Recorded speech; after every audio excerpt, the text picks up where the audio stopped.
Welcome to episode 4 of the Adults Only podcast. No kids allowed, Mehrbans. We don't want kids listening to this. This is just for totally obsessed adults out there. You're kidding. And yeah, no kids allowed. So if kids are listening, put them to bed because they can't hear this stuff. Then. I'm out. Yeah, you literally look like a kid still. But yeah, we're sharing secrets. Tonight, we're going to talk about if you dream of getting the 4-5, this is the podcast for you because we're going to be giving away, how to get to 4-5 kind of secrets. We have Mehrban Iranshad from the Tennis Summit and Tennis Files. You've kind of inspired me to start a podcast, Mehrbans. Thank you for being on. Oh, I love it. Thanks. I mean, you've inspired me as well. I mean, you do so well with YouTube and your challenges and other content, and of course TennisCon. And then, but I do the podcast, and now I see you in this space, and I'm really excited for you because I know you're just a natural in front of the camera, or at least you've developed a lot of great, skills, and you're so comfortable behind the camera, and you do a lot of great stuff. So always a pleasure and really fun to chat with you, Peter. Yeah. So what's the secret to how long has your podcast been around now? Wow. Sometimes I mix up the year, but I think it was started in 2016 or maybe it was 15, but it's been a long time. Yeah. It's 10 years. Congratulations. So, thank you. What we're going to talk about tonight is, if you dream of going to 4-5, I talk about that there's basically 3 buckets, Mehrbans, that I find that 4-5s fall into. You have the older people who maybe were even 6-0, 6-5 players, but Father Time doesn't lose, so now they've dropped down to 4-5. So are they truly 4-5? I actually don't view those people as 4-5. The example I always use for that is like, Laver might not even be able to play 3-0 tennis at this point, but is he a 3-0 player? He's one of the greatest players of all time. So, but you have them playing 4-5 tennis because they don't want to stop playing tennis. Then you have like a junior player who is pretty good, but maybe not like the biggest star, but solid. Maybe they played Division 2 or 3 college, maybe, and they're younger and they hit the ball hard, but they're a little bit too erratic to be a 5-0. And then the third bucket is maybe who is going to be listening to this, getting excited, taking notes. And that is the totally obsessed adult tennis player who has picked up the sport later, or maybe they dabbled in high school and they really need to improve to get to 4-5. And they're obsessed. And, I look at the keys that they have is they're just young enough to do it, right? I would say I don't want to put an age on it, but they're young enough to do it. They're fit enough to do it, and they're hungry. And they're really good students of the game. And there's even, one of the most famous kind of events for adult players is the Tennis Congress. And that's run by PJ Simmons. And he started this whole thing with the road to 4-5 tennis. And that got a big crowd interested. And then they, went to the Tennis Congress. So, tell me what you think. You play on a lot of teams, and you've seen some players, obviously play like college tennis, and then they're on your team. But you've also seen some people who didn't really have a big junior background, but yet they've moved up to 4-5. What are some quick kind of hits that you can give people? Some quick golden nuggets. Yeah, well, so, I think the biggest thing, and I won't belabor at this point because you just hit upon it, but, just being obsessed about the game, loving the game, because then that's going to just naturally drive you to just train, a lot and try to improve. And you're constantly trying to figure out solutions, which is, one of the most powerful things, of course. Beyond that, I do think that, players who start late and are able to get to 4-5 plus, they tend to really get the grips right and the technique right. And we've talked about this a lot. Like, if you want to be successful at 3-0, 3-5 tennis, maybe even 4-0, I mean, you don't really need the greatest technique. You can just employ, good strategy against your opponents and know your own game style and be good at that. But if you want to get the, improve your ceiling, I've seen, I know some adults who have started late, like maybe even in their 30s, and they're obsessed and they play like every single day almost. However, even after, a decade, almost 2 decades, they're still at that 4.0 ceiling. And what I notice is the technique, to be honest with you. And I'm curious to hear your opinion as well. So I find that to be, one of the biggest things is the grip. And even for myself, I've got 5'11", whatever, college, but I mean, looking back, like I wish that when I started that I had, certain strokes that I had and grips, they were not optimal. And so I've spent a lot of time training to fix those things. And so, I think that the grip and technique is a big ceiling for sure. I agree with you 100%. I do think that, especially to get to that 4 or 5 level, and you haven't been there, you really need to be a big student of the game, and you do need to get the grips right, have a continental grip on, your serve, be able to be very comfortable with spin serves and spins in general. It doesn't necessarily need to be a modern stroke. I've seen all kinds of people play 4 or 5 of the classic strokes, but they're pretty nice. I'm not saying that they're absolutely flawless with no errors to them, but they're pretty aesthetically pleasing. Most people playing 4 or 5 tennis. Yeah. And so, you've got like the classic strokes, the what used to be like a modern forehand, like Agassi style, but that's not modern anymore, and then you got people who kind of like are emulating Federer and Alcaraz, and now even Sinner's kind of brought a different kind of look to his forehand that, so I think if you're going to try and take a stab at 4 or 5, you really want to kind of identify what your strengths are. Are you more somebody who is comfortable at the baseline and very comfortable with spins, and then you might want to pick a more modern player to emulate, or Right. are you somebody who loves to come to the net and just have a natural chip and great feel? You don't necessarily need to copy a modern tennis player to get to that 4 or 5 level. You can look at somebody like a Pat Rafter or even a John McEnroe, maybe. Yeah, definitely. Because I think at that, 4 or 5 mostly, and then 5.0 level some, you do see you either have, the players who have kind of like the more classic strokes and they're very good at it, but they're more kind of steady and like flatter shots, or you see players with like the modern stroke, but I think their crutch is that they're not as consistent. They strategically they're a little bit flawed, or maybe like in the clutch moments they don't perform as well. So yeah, certainly you can have that classic stroke, and those are some of the toughest players to play actually. Especially for those with modern strokes, when you're playing somebody who like is really has great guile at the net and can hit these like chip shots and make you work for it, and they're smarter on the court. So yeah, Absolutely. definitely. So, what else do you have for us? So I would love to read you what my friend Arash. So shout out to him.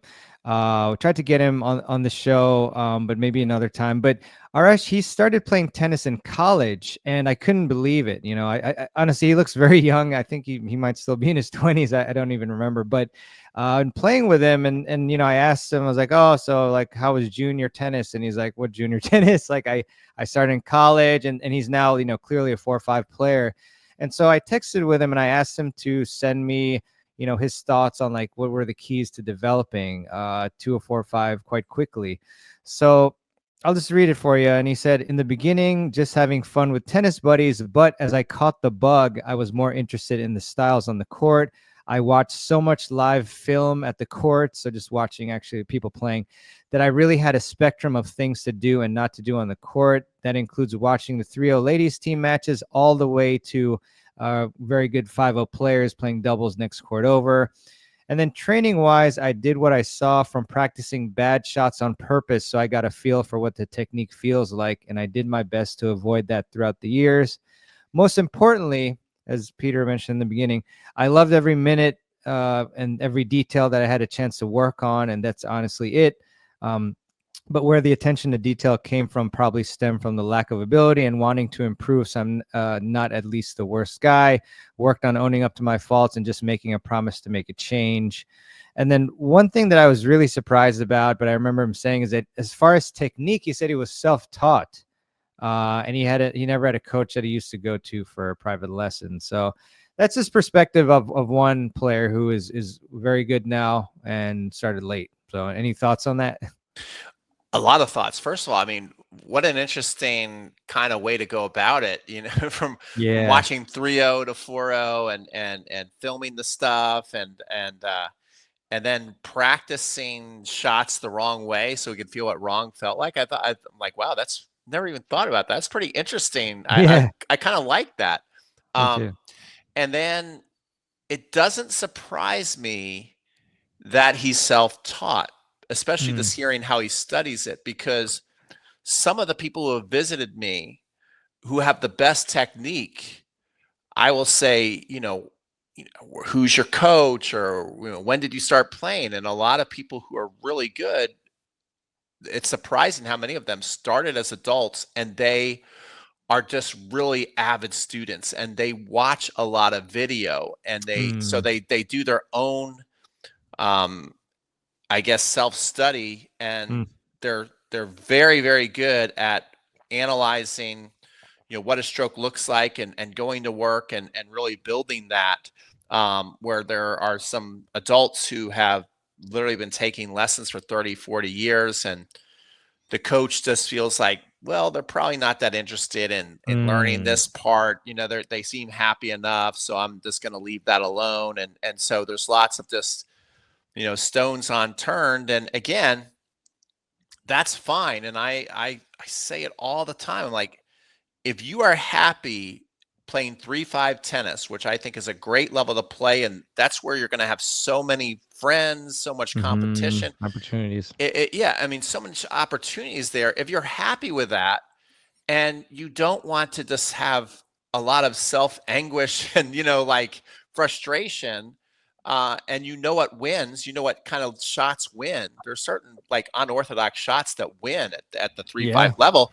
Hmm. um Keep them. There's lots of shots that work at 3-5. You're like, you own that shot and you are going to dominate 3-5 like that. Unfortunately, that same shot most of the time might not work at 4-5. Like it needs to be maybe sometimes completely different, or you got to polish that diamond a lot more before it's actually going to make an impact on a 4-5 player. Yeah, definitely. And just as you had reacted and when I read this or heard about him being self-taught, I mean, one of my points is that I would personally advocate for getting a coach soon, like as soon as you start almost would be ideal, just to limit, both limit the bad potential bad habits and technique, and then of course learn the right technique. So I mean, there are these, rare cases, but I would definitely, I mean, coaches, I picked up a coach, a few months ago, and he's helped me a lot.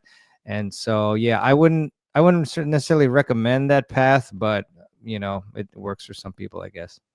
Yeah, I mean, I think if you can find a coach who you trust, who you tell Yeah, them what your goals are, right. and I'm sure there's lots of coaches. I mean, coaches just like players want to be inspired. Sometimes the coaches aren't teaching you much because a lot of the students that they teach, they're like, just shut up and feed me the ball. I really don't want to learn a bunch. Mm, Just keep it simple. I want to let off steam. I just got off work, or I just want to break from my kids or work or whatever. And yeah, I want to improve, but I don't want to go down a bunch of rabbit holes. To where if you're going to go to 4-5, sometimes you need to go down some rabbit holes. Sometimes you need to go back before you go forward. Even Iga Swiatek or Swiatek, I don't know exactly how you say her last name, but she was being interviewed by Andy Roddick, and he was asking her, what were the keys for you winning Wimbledon? And she talked about how her serve had to go through a whole journey, and mm, she had to first buy in that she could be more aggressive on her serve rather than just spinning it in, uh, flattening the ball out more on grass. And she talked about that sometimes you go up and down until finally something locks. She talked about that during the whole year she'd feel like she'd have it, then she'd lose it, then she'd have it, then mm, she'd lose it, and then at Wimbledon it locked in.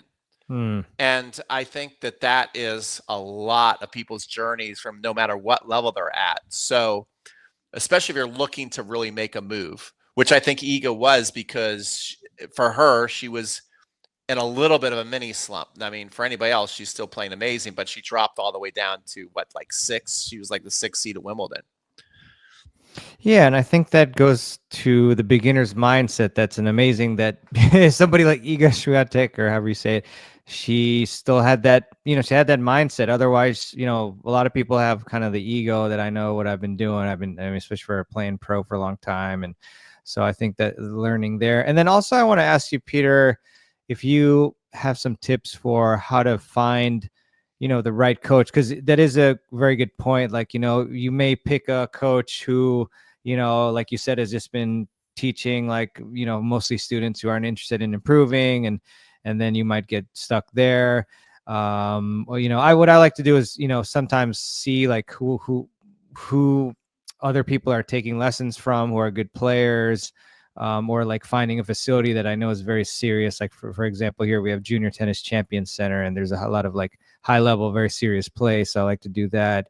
But yeah, I guess any tips for finding good coaches that would propel you to that level?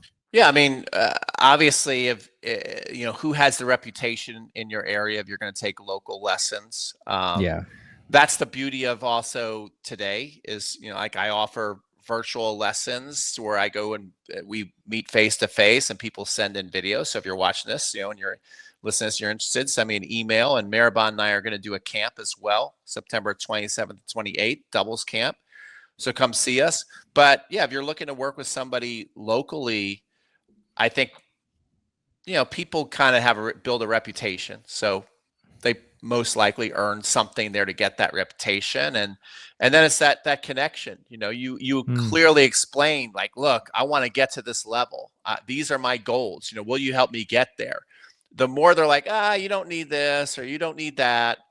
Now, again, I think that's a good advice for a lot of people playing 3-0 and 3-5 who are just not really hungry enough to get to a 4-0 or 4-5, or maybe don't have the skill set to do it. And it's like, look, you don't need all that. Like, let's just have fun.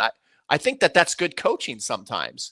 But if it's somebody who's like, no, like, I'm not gonna be happy until like I just like see how good I can possibly be, and I really want to hit shots a certain way and make them look a certain way and do it more close to what a high level player is going to do at a club or on the pro tour, then you need to find somebody who's like, okay, I'll do that. And then some good signs is you're taking a lesson and they have a phone or a camera and they're taking video and they're showing you what you look like. Like if you're taking several lessons from somebody and they never film you, to me, that's a red flag. Yeah. Yeah, definitely. What about you? You said you're taking lessons, which is kind of interesting. What did you look for when you found a coach, and how's it going, and what are you improving and working on, and what do you guys talk about?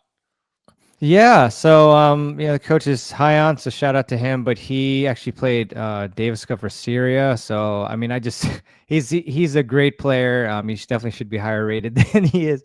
I maybe shouldn't said that.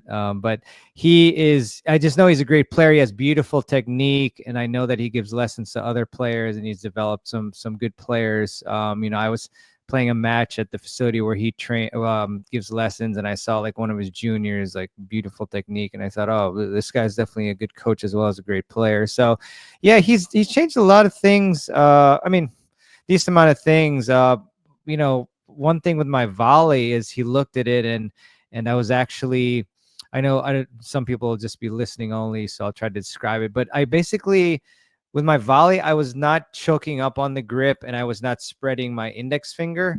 And those two things, when you do that, and I'd love to hear your perspective, Peter, but like that gives you much more stability on your volley. So I instantly noticed that on my volleys, they were a lot more solid. And actually, I was a little bit to the right for my continental. So we also switched that a little bit, and that made a huge difference with my volleys, my slice serve as well. And then with my serve, it's obviously it allowed me, like, I've been able to play like, D1 college and 5-0 and whatnot, but there's definitely has been room for improvement. So like the racket drop, so those sort of things. And that's where, like we talked about, if you're starting late and you get a coach to to show you the right way to do these things. You want to spend a long time. Like, it's very difficult, especially for a stroke like the serve, to undo some of these things.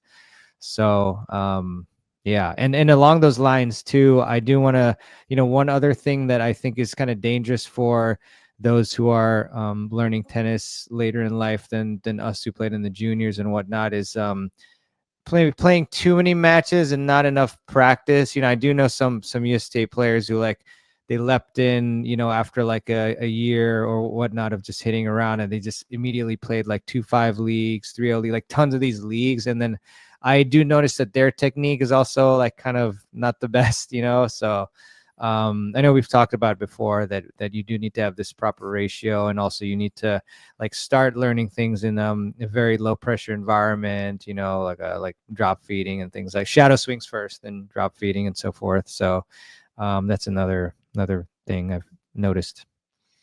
Yeah, I think that's really big. It's because the leagues can be so fun. They can also be very frustrating, but especially if you like, you know, excitement and Yeah, competition it's and fun. meeting new people. I mean, leagues are great, so I don't discourage people from playing them, Hmm. but it isn't always the fastest way to technical improvement. Yeah. It might be it's a really good way to kind of learn what it feels like to be nervous and all that. But as far as technical improvement, it can actually be a big deterrent, um, because I actually was watching my old videos yesterday, and I was talking about how one of the things that really I think holds people back is, let's say you're a 3-5 and you're just like, and you want to get to a 4-0, and there's this guy Larry who you beat all the time, and if Larry beats you, he's going to tell everybody in the club. I call him Loudmouth Mm, Larry. Loudmouth Larry is going to go tell everybody in the club that he beats you, and you don't want that to happen. So you're unwilling to maybe try some new things yeah. that you're working on in the match. You're afraid to lose matches to these people. So you always go back to the stuff that is safe, works, and wins. And when you're trying to get to another level, sometimes you have to actually be willing to risk and lose to a player that you can beat, that is going to talk it up to everybody. You just got to like go, whatever. Like, Yeah. I mean, that's hard to do. That's really hard to do. Um, but Lubacek, who used to coach Federer, he even talked about, Mm, there's lots of players. He talked about, a number of players, they'll drop down to 80 in the world when they should be a top 20 player, and they keep playing more and more tournaments because they want to get their ranking back. And he's like, but you gotta improve. That's why you're 80. You've got to step away from the tour, get better, and then when you come back, you'll be top 20 again. That's his philosophy. Rather than like, your game's getting worse, you're playing more matches, and you're desperate this playing all these tournaments, but you're 80 for a reason. That's where your game is synced to. And yeah, I mean, think about this. The pros, they get to hit balls all the time, but especially if things are kind of off, they don't really get to work on them much, because it's an all. I mean, just look what's happened. Let's take a look at Coco, right? Coco wins the French Open, and then she does this world tour of like commercials and stuff, and then she loses first round on the grass, and now she's already over there in Canada. So I mean, it's like you don't really get a lot of time to work on new things. yeah. Yeah. Definitely. Yeah. Like, I think it was Jeff Salzenstein who said he played. I want to say it was either Sampras or Federer. It was some story. The essence of it was, it was either Federer or Sampras, but they were playing somebody who they normally would destroy, but he was switching to a one-hander, so he just committed and said, "Whatever, I'm fine losing," and so they lost. But then at the handshake, they just kind of smiled and like just shrugged it off, because they knew that they were in this process to learn the one-hander, that it would pay dividends later on, and of course it did, big time. So um yeah, and I mean, That reminds me of yeah. another one. I mean, look how great Taylor Fritz has been playing, Mm, and somebody who's become kind of like a little celebrity. We know him, Carousel. Yeah. who's been posting his journey on the challenger circuit. He's getting better and better. And they played a match on video, and he beat Fritz really badly. Like it was like 6-2. But Carew made sure to say it over and over again to the audience, like, don't read anything into that I beat him. Like it literally means nothing.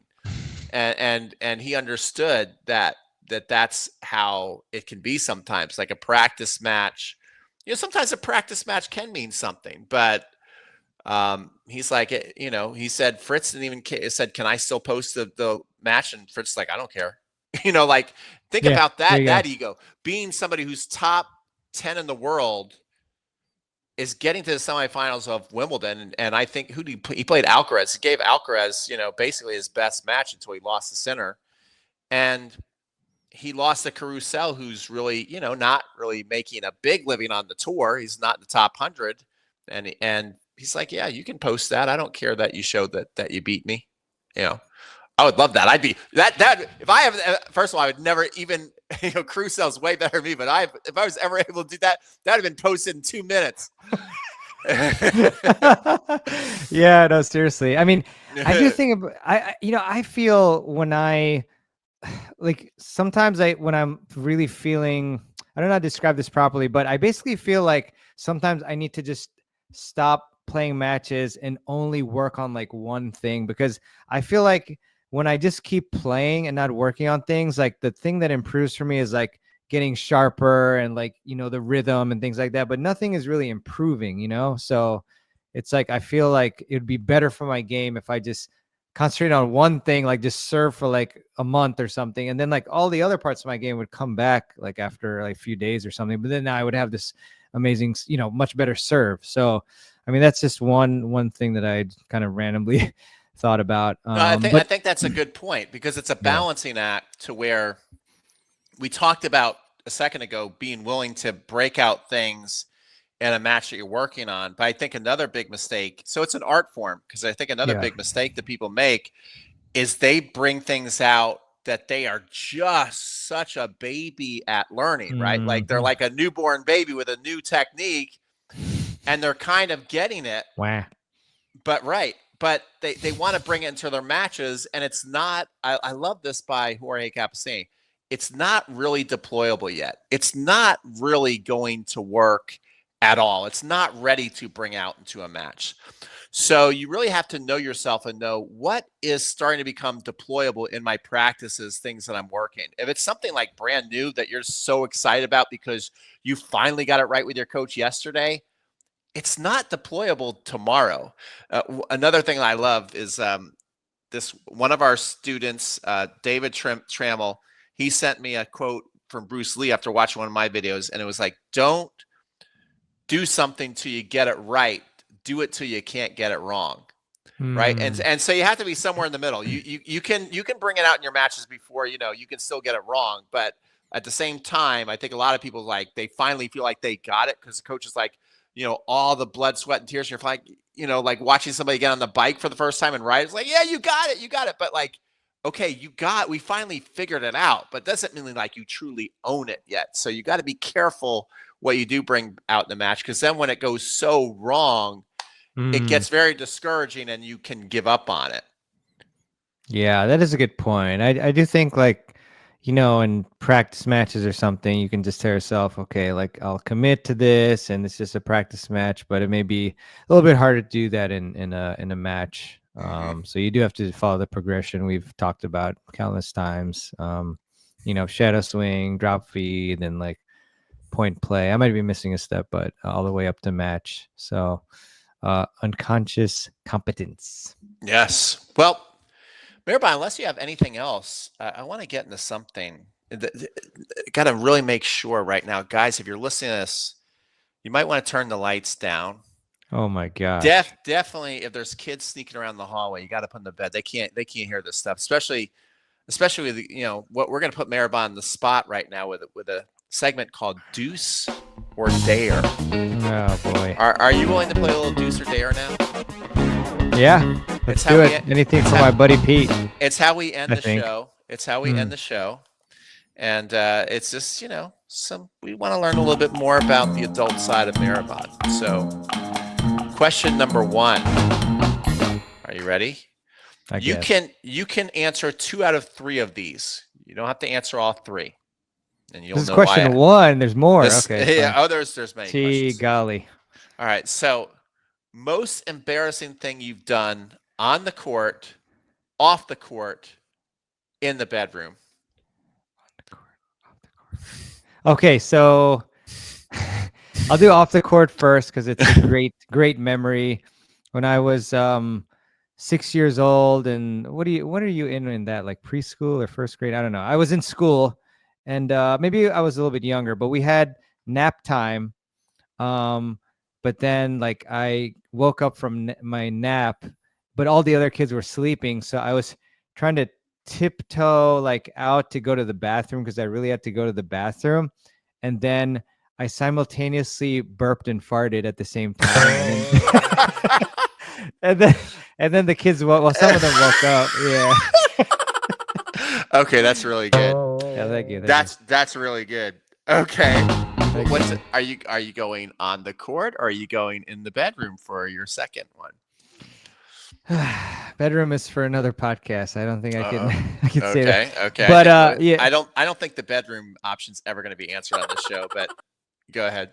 Maybe someday I'll get the courage if you bring me back. But on the court, this one isn't as funny, but like it's pretty embarrassing, but I'm willing to admit it. I think I was a sophomore. I think no, was I a junior?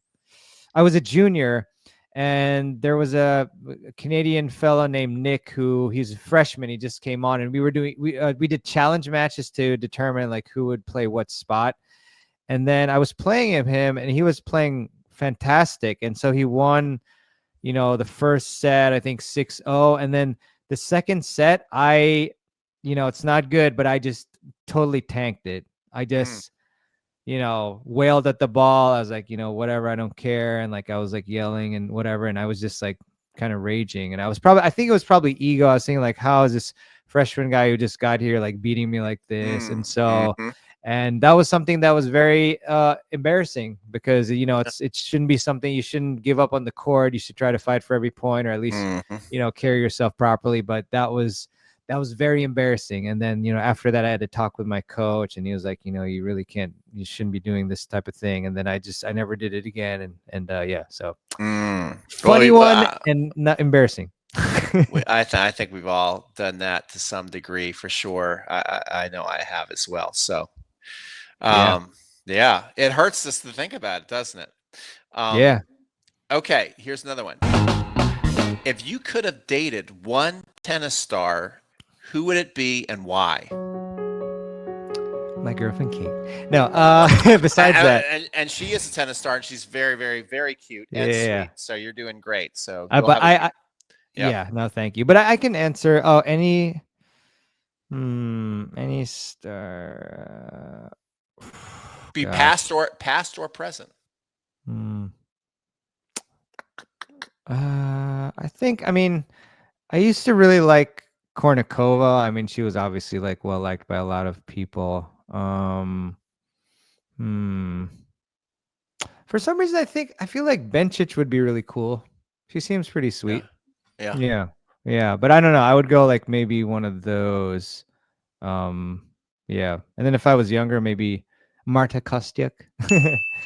Okay. Yeah. So yeah, I don't know. Hopefully those are different answers. Have you were you given like one player multiple times from other guests? Well, I haven't had many guests. Jorge, I forget who Jorge answered, but I will tell you mine, which is fun. And I told Gigi Fernandez this. Yeah. I told Gigi Fernandez the first time I got to interview her that I had a crush on her growing up. She was so cute. And the reason why is I just loved her first of all, she's just so cute, right? But guys, go look up some old videos of Gigi playing. Like, she is so cute. And she had the best smile. she would smile a lot in pressure situations, and it was just awesome. So Gigi, if you're listening, I still have a crush on you. Yeah, She, yeah, she's awesome. she's great. Yeah. Yeah, yeah. Okay, so here we go. What's your go-to injury excuse that still works? Diarrhea. Do, No, I'm kidding. Go to injury excuse that still works. yeah. Let's see. What would It- I say? Well, my calf. I mean, I have strained my calf multiple times, so that's definitely probably if I would bank on one, it would be that. okay. Yeah, yeah. I'm going my Hard to move. back all day long. Mm-hmm. All right, here I like this one.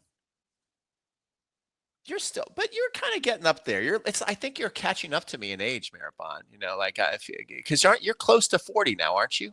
I turned 40 on last Friday, Oh yeah, it's like we're almost the same age now. It's like you're catching basically. up once you get right. So yeah, I feel like when you're in the threes and I'm in the fives, it's like light years away. But now that you're in the Just fours and I'm in the, one. yeah, it's just like I feel like you're almost my age. In fact, next year you're gonna be older than me. All Oh right, yeah. so you might be able to come up with this. What's the one adult thing you do now that your 20-year-old self would make fun of you for? Hmm. Uh. Gosh, what would it be? I guess it would be.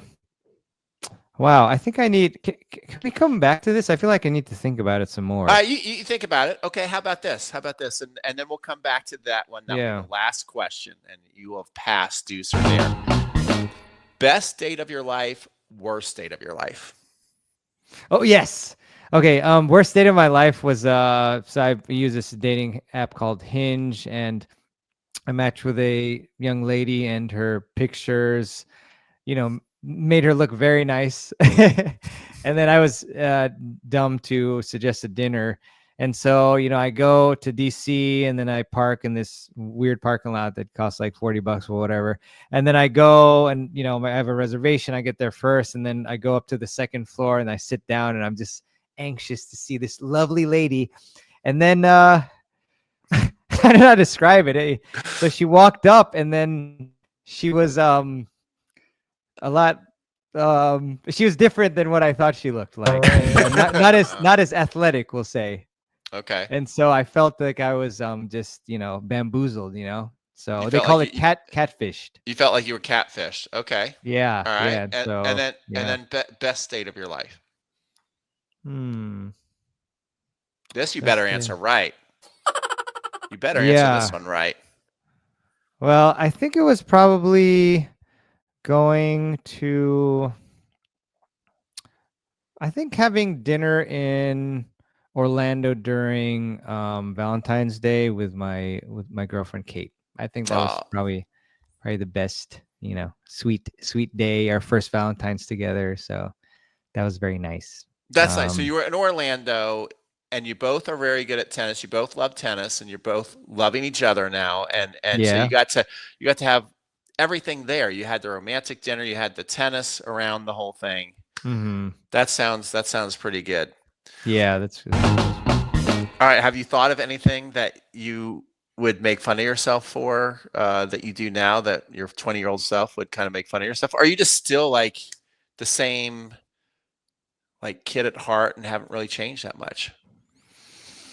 Yeah, I mean, I have to say, I think I'm just, I feel like I don't feel that old, and I hate you. yeah, I I I feel I, I old. feel like I've just matured, and maybe like some. Oh yeah, I guess maybe something would be like, getting invited to a party and just declining, and then instead like just really enjoying reading a book or just like working on tennis files or Yeah, something. I mean that's it. I think like there's a Yeah. you guys should look this up. Look this up after you listen to this. A Nate Bargatze skit Mm. where he's talking about like going out. He's like, when you're like a teenager in your early 20s and a friend says, let's go out. He's like, you don't even care where. He's like, you don't even care if it could be in another country. You don't even ask questions. You just go. Yeah. And then And then when you're in your 30s, the answer is, well, where are we going to go? So you start asking Yeah. questions like, where are you going to go? What, and all that, and how late are we going to be out? And then when you're in your 40s, you're like mad at your friend for even daring to ask, are you going to go out? Because of course the answer is no. So, and I definitely feel like that. Like I don't like to go out that much anymore. And another thing that I don't want to do that, I would do when I was younger is, I'm not going in a group car, like, hey, let's all go out, to dinner, and then maybe we'll all go bar hopping or something like that. I'll pick you up, like, no, I'll drive, and that means I get to decide when I'm going to go home. I'm not going to be last man standing with everybody. So that is out. So don't even think about it. All right. This is good to know for when I see you in Atlanta. Yeah. So guys, maybe write us an email. Let us know what your adult things are that your 20-year-old self would have made fun of you for. Thanks so much for being part of this adult only podcast, Mehrbans. You did great. And we'll put under this some links that Mehrban wants to share. Check out his podcast. We'll put that link there, and we'll also put a link for our doubles camp that we're going to be doing, which is all about building your confidence. A doubles confidence camp. And so if you want to come out to that, it's going to be September 27th, 28th. We're having 8 players. We already have 2 spots filled, and we got a ton of applications today. So make sure that you act on that soon, because I have a feeling it might even be sold out before we get this podcast out. But if it's not, reply, and we'll be happy to talk to you and have you come on out and train with us. Is there anything else we should say? I'm new. You're the pro at the podcast. Is there anything else how should I end the podcast? Oh, I mean, I would say, if you can, if you like this episode, then also give a review to Peter there. Where do they even review a podcast? Where do you do that?